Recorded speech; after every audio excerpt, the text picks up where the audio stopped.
बिस्मिल्लाहिर्रहमानिर्रहीम। स्टूडेंट्स, हमारे पास lecture number 17 है, चैप्टर नंबर हम 10 कर रहे हैं। लास्ट इसका जो सिलेबस में आपको जो दिया हुआ है वो लास्ट क्वेश्चन इसका प्रेसिपिटेशन ऑफ हाइड्रोक्साइड, यानी हमने क्या करनी है, हाइड्रोक्साइड की रसूख साजी करनी है।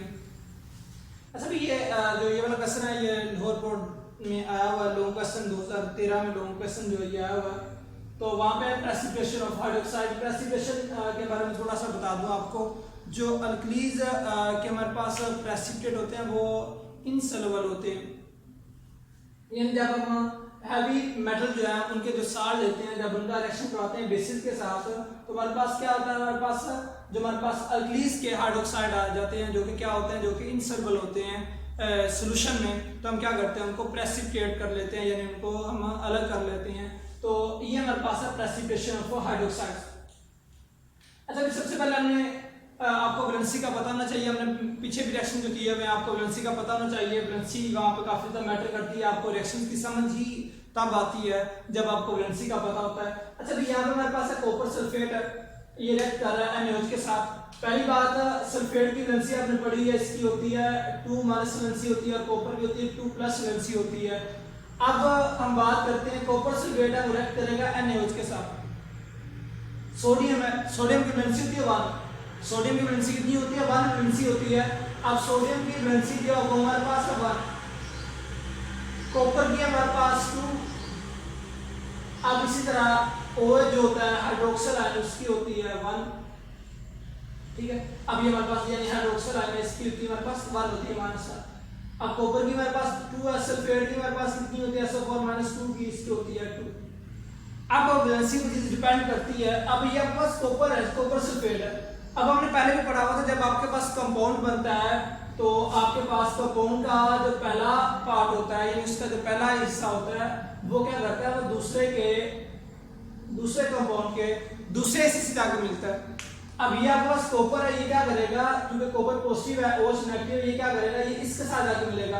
अब कॉपर जो है इसकी वैलेंसी 2 है, हाइड्रोक्सिल की 1 है, तो इसका मतलब है बैलेंस करने के लिए हमें क्या करना पड़ेगा, हाइड्रोक्सिल को भी 2 करना पड़ेगा, क्योंकि कॉपर की वैलेंसी 2 है, हाइड्रोक्सिल की 1 है। तो बैलेंस करने के लिए हाइड्रोक्सिल की वैलेंसी को क्या करना पड़ेगा, 2 करना पड़ेगा। तो कैसे करेंगे, हम इस तरह करेंगे कि हाइड्रोक्सिल 2 अटैच कर देंगे कॉपर के साथ, कॉपर की वैलेंसी 2 हो जाएगी, हाइड्रोक्सिल की -2, यानी इसका मतलब हमारे पास जो कंपाउंड आएगा वो न्यूट्रल बन जाएगा। तो बाकी हमारे पास क्या रह जाएगा, बाकी 2Na रह जाएगा और SO4। अब SO4 की वैलेंसी है 2, यानी -2 होती है, ठीक है, ये नीचे लिखा हुआ है। और उसके बाद मेरी सोडियम की वैलेंसी होती है 1। तो अब सल्फेट की तो वैलेंसी 2 है, सोडियम की 1 है।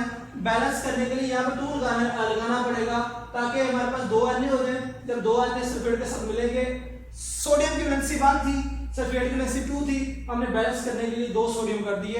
अब इनकी वैलेंसी 2 की हो जाएगी +2 और इसकी -2, आपके पास न्यूट्रल कंपाउंड 0 आ जाएगा, यानी इसकी ऑक्सीडेशन स्टेट होती है वो 2 होती है। अब मजीद बात करते हैं नेक्स्ट रिएक्शन की। जिंक की वैलेंसी होती है 2, Cl की आपको पता ही है 1 है। फॉर एग्जांपल आपको नहीं पता कि जिंक की वैलेंसी कितनी है, आपने देखा ना क्लोरीन कितने साथ अटैच है, क्लोरीन जो 17 ग्रुप है, आरिशान में सारों के पास 7 इलेक्ट्रॉन है, 1 इलेक्ट्रॉन की कमी है, 1 इलेक्ट्रॉन जो आप एक्सेप्ट करते हैं, वैलेंसी की 1 होगी। अब इसका मतलब है क्लोरीन की वैलेंसी होती है 1 Cl की, लेकिन यहाँ पे Cl2 है, इसका मतलब 2 क्लोरीन लगे हुए तो वैलेंसी की 2 शो करेंगे।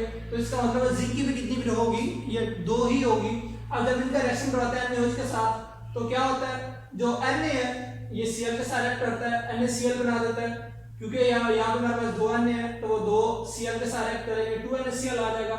जिंक है, इसकी वैलेंसी क्योंकि हमारे पास 2 है, हाइड्रोक्सिल की 1 होती है, तो क्या होगा, जो एक जिंक क्या करेगा, अपने गिरदर साथ में 2 हाइड्रोक्सिल जो है वो अटैच कर लेगा।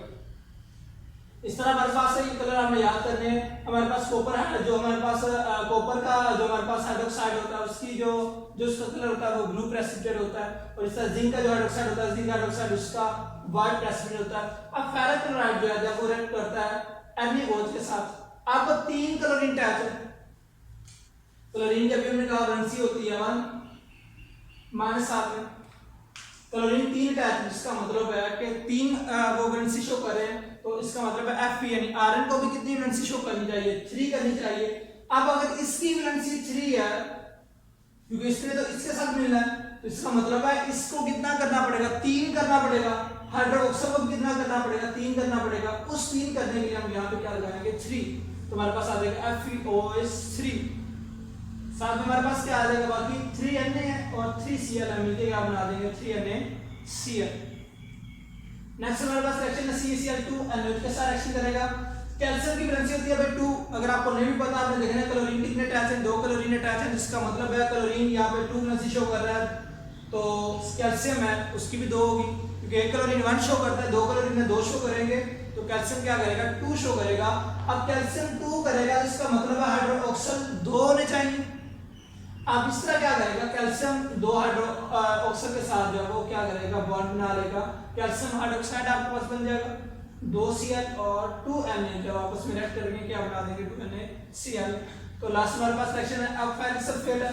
सल्फेट का मैंने अभी ऊपर बताया था, इसकी वैलेंसी होगी 2। इसका मतलब यहाँ पे जो आयरन है इसकी वैलेंसी क्या होगी 2, क्योंकि इसकी भी 2 है और इसकी भी क्या होगी 2 होगी। लेकिन यहाँ पे हमने 3 की बात की, यहाँ पे हमने 2 की बात की। हमने 9th क्लास में पढ़ा था चैप्टर नंबर 1 में, मेरे ख्याल से पेज नंबर 7 था, वेरिएबल वैलेंसी पढ़ी थी। वहां पे हमने बात की थी जो आयरन होता है वेरिएबल वैलेंसी शो करता है, ये 2 भी शो करता है और 3 भी शो करता है। तो इसी तरह यहाँ पे 2 शो कर रहा है। अब इसका मतलब यहाँ पे वैलेंसी 2 शो कर रहा है, तो ये हाइड्रोक्साइड कितने साथ अटैच होगा 2 के साथ ही, 2 हाइड्रोक्साइड हमारे पास आ जाएंगे। बाकी हमारे पास 2 अन्य है, वो सल्फेट के साथ रिएक्ट करेंगे, क्या बना देंगे सोडियम सल्फेट। इसका मतलब है ये जो हमारे पास रिएक्शन जो प्रोडक्ट बन रहे हैं ये वैलेंसी पे डिपेंडेंस है इनकी, यानी आपको अगर वैलेंसी आती तो आपके लिए रिएक्शन जो करना ये टफ नहीं होगा। तो ये हमारे पास भी लॉन्ग क्वेश्चन था जो कि लोअर बोर्ड में आया होगा, जो आपने करना अच्छे तरीके से।